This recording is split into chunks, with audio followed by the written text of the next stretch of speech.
त्या दिवशी सप्तमी भगवान सूर्यदेव यांचा उत्सव साजरा करतो, जो त्यांचा दिव्य वाढदिवस आणि वसंत ऋतूकडे त्यांच्या उत्तर प्रवासाची उत्तरायण सुरुवात दर्शवितो. सूर्योदय विधी अर्कपानांनी स्नान आणि सूर्यदेवाची प्रार्थना यांसह साजरा केला जातो. हा सण नूतनीकरण, आरोग्य आणि सूर्याच्या वाढत्या शक्तीचे प्रतीक आहे, ज्यामध्ये कोणार्क मंदिर हे एक प्रमुख स्थळ आहे. महत्त्व 1. सूर्यदेवाचा वाढदिवस सूर्यजयंती म्हणून साजरा केला जातो, ज्या दिवशी भगवान सूर्याचा जन्म झाला.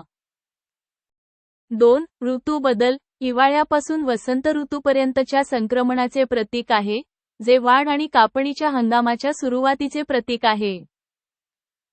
3. वैज्ञानिक महत्त्व सूर्याचे उत्तर गोलार्धाकडे उत्तरायण होणारे स्थलांतर दर्शवते.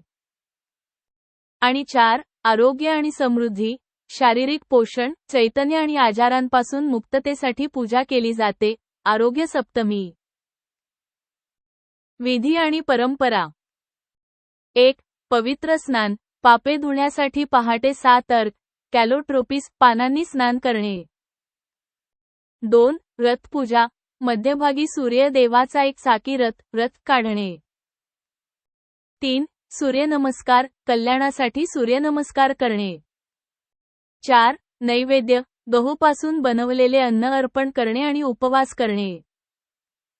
आणि 5. मंदिर उत्सव तिरुमला येथील ब्रह्मोत्सवम सारखे भव्य उत्सव आणि सूर्य मंदिरांमध्ये कोणार्क